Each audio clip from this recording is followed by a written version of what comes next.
Shalom, family. Good to see you all here. I hope everybody is having a pleasant morning. I really do. So, we're going to go over something that I saw on MSNBC. And one thing it does, it shows us how much. Now, Congressman Stephen Horsford, chair of the Congressional Black Caucus, who was also at that White House. Let me remove that for a moment.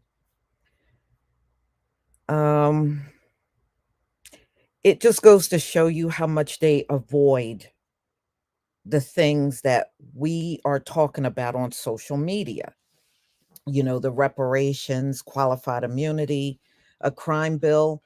And it tells me when I watch this, I'm starting to believe they do know what the issues are, but they're being directed to avoid the things that we are talking about on social media. They don't want any responsibility. And ladies and gentlemen, they're going to have to pay attention. Thank you, Patricia Drive, for the super sticker. And thank you, HD, for the super sticker. And when you see them always gravitating to other things and not the things that we are talking about, it tells me they are doing that on purpose. And the reason why they are doing it on purpose is because they don't want to have to deal with it. They don't want to, have to come to us and say, no, you can't have those reparations or you can't get certain things. And we know that is the main thing they're trying to avoid at all cost. They don't wanna tell you. I'm sorry about this. I'm just trying to get everything set up on the back end. It just seems like they are going out of their way and then keep telling us that we are concerned about voter rights, and no, we are not concerned about that. Or we're concerned about, or we're so stupid, we don't know what Joe Biden has done. Trust me, if we don't see it, we know nothing was done. All right. And why is it that we're being told what was done during election time when you had all the time in the world to tell us all these great things that he's done? Or what I say, great invisible things that he has done because nobody sees it, right? So, but they want us to believe all this great stuff has happened and it's just gone under the radar for most of us. And it's a lie. It's a lie. They haven't done no great things for us. And this is where we need to push everything back hard. Don't come to us telling us all these great things, and all of these great things apply to everybody and not just us. Or voters' rights. We have never been stumping hard on social media for voter rights. We haven't done that. You know, and it's almost like they're trying to pull things out of their butts to address. And I do believe they know what the concerns are. And they know they have not been focusing on us over these last, what, 4 years. They haven't been focusing on us or dealing with our issues. Every time they have to deal with us, it's always the same thing, what they can't do, what they couldn't get done, what they just can't do. Well, we can't tell, nobody's going to do. Why is the conversation like this for us, but no one else? You never go in front of these other groups and tell them what they can't get and what you can't get done for them. They just exclusively do that to our people. So I want you to listen to this video. These folks met with folks at the White House. And it's amazing because even when you got a panel of all Black people, they still won't address the issues that we are talking about on social media. They come together and do everything they can to avoid the big reason why Joe Biden is tanking among Black voters. So let me go ahead and share my screen and we will talk about it.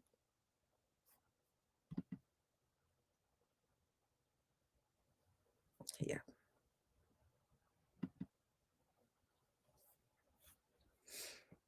All right. Please give me a 1 if you can see the screen. And thank you for the super chat, dark skinned brother. I hope this is clear enough for them. No reparations check, no Black vote. Bottom line, you ain't never lie. All right. Thank you, everybody. And joining me now, Congressman Stephen Horsford, chair of the Congressional Black Caucus, who was also at that White House meeting, Cornell Belcher, MSNBC political analyst, pollster, and Democratic strategist, and Latasha Brown, co-founder of Black Voters Matter. Thank you all very much for coming to the Sunday Show. Congressman Horsford, you also attended that White House meeting. What more can you share about what was discussed? Well, look, thank you for having me on, Jonathan. I think the Chairman Harrison laid it out well. Look, the Black voters are the base of the Democratic Party, and we are the voters that secured the historic win for President Joe Biden and Vice President Kamala Harris. So it's imperative that the party, the president, this government, and the private sector included do what they need to do to ensure that Black voices are heard in the federal government, on Capitol Hill, and in the boardrooms. And that's something the Congressional Black Caucus is working on every single day because we understand that Black lives matter, and so do our voices when it comes to our democracy. Mm-hmm. All right, Cornell, you are the pollster, and you pointed out on Twitter that there is a false narrative being pushed by the media that Black men are embracing Trumpism. I find that hard to believe. Explain. why you find it hard to believe is it's in the data, right? If you look at over the last 4 decades, Black men voting pattern has been fairly consistent, right? Going back to '76, you've got 14% of African Americans African American men who vote Republican. And if you look at the validated research of voting that Pew does, look, in 2022, 6% of African American men voted Republican. So I think there's a lot of hay being made about some data from polls that are actually not representative. But I've also seen this before. So I'm always suspect of why you're trying to drive a wedge between Black men and trying to set Black men up as scapegoats. When you look at actual voting, not the polls, but actual voting, there's only a 7% difference between how Black men vote and Black women vote. It is the narrowest difference between any of the major demographic groups. So the pick on Black men, like Black men are just dramatically different than Black women, is a false narrative. Now, let me lean into what the chairman had to say, right? And the truth of the matter is, Congressman, Chairman Stephen Horsford, they have fought and passed a lot of great legislation that impact African Americans, particularly African American men. The problem is, Capehart, is when I sit in focus groups, the African Americans, particularly African American men, they have no idea. They have no idea that criminal justice reform was passed. They have no idea that voting rights was passed, and they fought so hard for it. And to your question that you gave, the chairman, DNC chairman, is what I would say is that not only must you say that we fought to get these things passed, Black men, you have to use your power to actually punish those who are standing in the way of getting these things passed. It's a messaging and a resource conversation. And I would argue that we have not spent enough resources actually messaging specifically to African Americans, particularly African American men. And I just want to be clear. When I said I didn't believe it, I didn't believe that Black men would support Trumpism. I'm with you. I'm with you on that, Cornell. Please, internets, don't at me, just to be clear. Now, Latasha, you are in it. In Black Voters Matter, you are in it. You are in the community. You are talking to folks. You are hearing from them. Why is there this big drop from the 87% of Black vote that the president got in 2020 to seeing 62% in that Morning Consult Bloomberg poll? Is it a real thing that the president's hold on Black voters is slipping?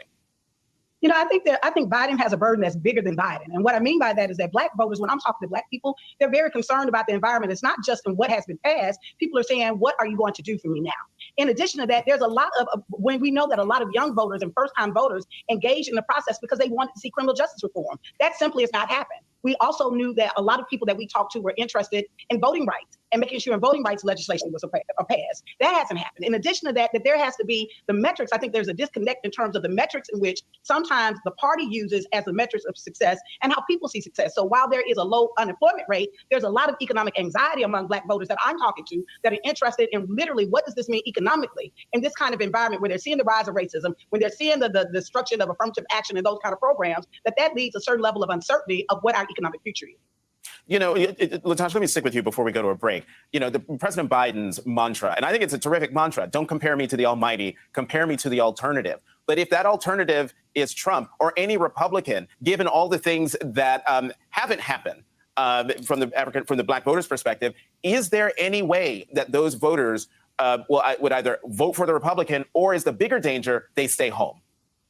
I think the biggest danger is staying home. I think that Black voters are actually more sophisticated than the media likes to give us credit for, that we're very pragmatic voters. And so at the end of the day, will there be a run to Trump? Absolutely not. I think what we'll see is people be so discontented with the process that they're so frustrated that they'll disengage. And so that's the bigger issue. And I think there are three things that we got to do. One, it has to be more money. You have to make sure that they have a message. And I think I agree with Cornell exactly, that there has to be a message that's tailored directly to certain constituency groups. And that you have to make sure that you're lifting up, you have your messengers who is actually giving the message. When we're looking at television ads, that's not going to get it. That is not where a lot of people in the communities that we're talking to get their news from, or actually get the newest information around what Biden has done. And I think that those are going to be the three things that he's going to have to do going forward to get the bill to support that. Okay. So you heard they really, in my opinion, said a bunch of nothing. I don't know why when Black folks go on TV, they must give them a script and tell them what to say, because I'll be darned, y'all, if every time I see them on TV, they're talking about voter rights. And I have yet to get on a video, within our circle and hear people talking about voter rights. We're not, that's not our thing, And even when you put an all black panel together, they can't form their lips to say reparations. They can't form their lips to say crime bill or form themselves mouths to say anything, any of the issues that we're concerned about. Qualified immunity. They're not talking about a crime bill. They're not talking about reparations. They're not talking about anything. Everything they brought up, where's the issue? You got a panel of four black people and they did not bring up no black agenda. I guess this is the Democrats' goal, is to avoid the things that we're talking about at all cost, because that's what it looks like. Yeah, I mean, they're not talking about nothing. And see, now Joe Biden is concerned about the battleground states that he held back in 2020 that is gravitating towards Trump. And he wants to win those black voters over. Well, you can't win them over if you're not talking about the things they're concerned about. And it just seems like the Democratic Party can't bring themselves to discuss the things that we are concerned about. They'll get in front of you and talk about immigration before they talk about a black agenda. They will. You know, we hear more chatter about the war than we hear about a black agenda. Those people that are warring, the vast majority of them can't even vote for the Democrats. I'm talking about your Ukrainians, your Russians, your Palestinians, and even a lot of those Israelis over there. They don't all vote for these folks. Maybe, it's just like any other group. You got some people that vote, you got some that don't. But the majority that he is concerned about, the immigrants, the war, a lot of these folks can't even vote for Joe Biden. But if you say black agenda, in fact, they can't even say black agenda. They can't even say it. So what does that tell you when you got an all black panel and they won't even discuss the topic of a black agenda? To me, this would turn me off even more. It would give me even more of a reason for not voting Democrat. Yeah, that's all they want to talk, David Sheldon. Voter rights. When the hell are we talking about voter rights? Mike C, voter rights is a scam for illegal immigrants. Yeah, you're right. Yeah, if they can get them to vote, they would they would run and push the legislation so they can vote. But most of the people that come south of the border, they tend to be more Republican than Democrats. So I don't think they would get the results they're looking for, even if they allowed them to vote.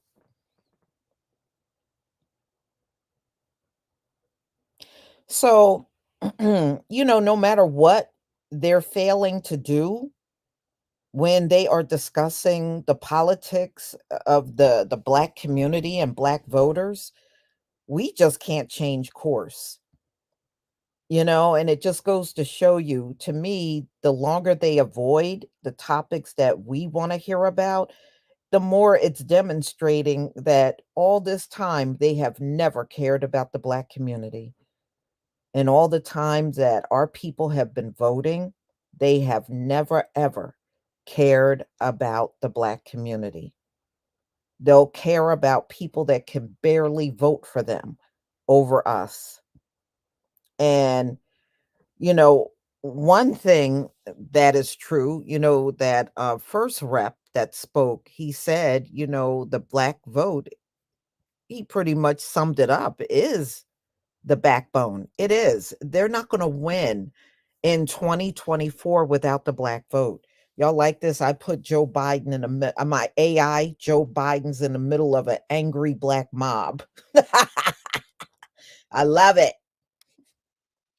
So, anyway, this just goes to show you how far removed politics are from a black agenda. It really is. And they're demonstrating it. When you put all black people on and they can't mention what we're concerned about, I mean, what is it? Are you telling them behind the scenes that if they bring up these issues, there'll be backlash?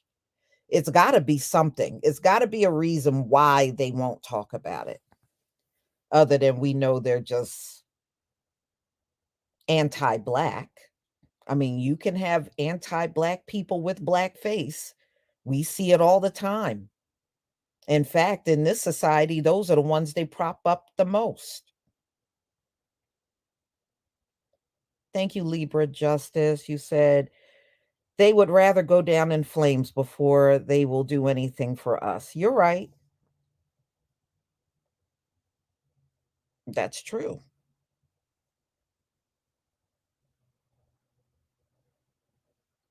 Hmm. Up next, my uncle says the same thing. He is 78 years old. And when we had a conversation about a year ago, I talked to him at least once or twice a month. And he told me, even when he was a child, he's 78 now. He said they were telling him that we were 12% of the population. And now what do they say? We're 13%. My uncle said there's no way these numbers they're giving us can be right. And I said, I know it's never been right. It's never been right. But they are the gatekeepers of the numbers. So we already know they lie about everything. So of course they're never going to tell us what the real population is. But I have a feeling it's going to come out sooner or later, and it's not going to resemble anything that we're being told at all. It's not going to resemble nothing we're being told. If anything, they could be flipping the switch on us. They could actually be 13%. I'm not kidding. They can actually be 13%. And the reason why I'm saying this is because if you notice, anybody that comes from overseas, they're all slapped into that white population. So, what we're looking at when it comes down to their numbers are not true numbers. You wouldn't bulk your numbers up with all kinds of foreigners unless your numbers weren't there at all. I'm just saying.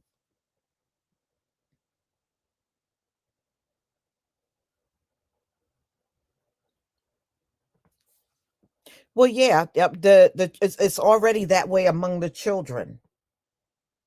So the figures they're giving us are way off. They really are.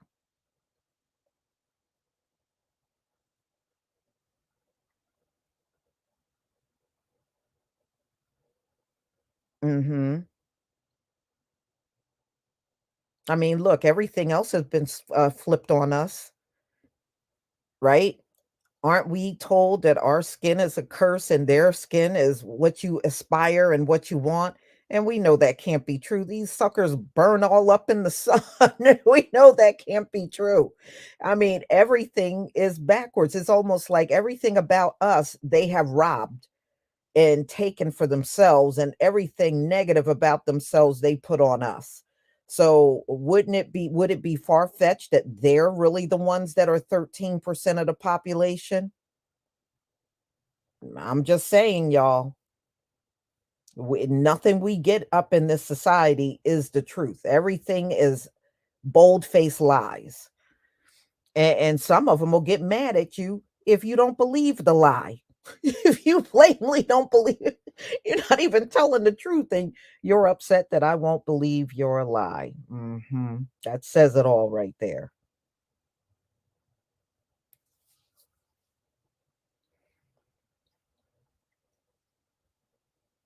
hmm So we shall see. 2024 is really not that far off, and we shall see what happens over the next year. You know, I'm seeing a lot of interesting things online. People are projecting Joe Biden will lose. I saw one video where somebody said they don't think the election is even going to happen. And I mean, it's just interesting, the different theories that people have out here on what they see is going to happen. But I wouldn't be disappointed if Joe Biden was a one termer. I mean, look at all the destruction this man has done all the way up until this time. Well, yeah. Asha son. Yeah, I heard about Texas making it illegal for immigrants to come into their state from across the border illegally. Shoot, they need to adopt that in all 50 states. So, y'all, I'm not going to keep you any longer. Thank you so much for being here. And we'll definitely do this again with another topic. So, please enjoy the rest of your day, family. And let me just make sure before I go. Make it make sense. Thank you for becoming a channel member. Again, thank you, Patricia Dry. Thank you, HD. Thank you, Dark Skin Brother. Thank you, Mike C. And thank you, Libra Justice, for all of your donations. I deeply appreciate it. Shalom, family.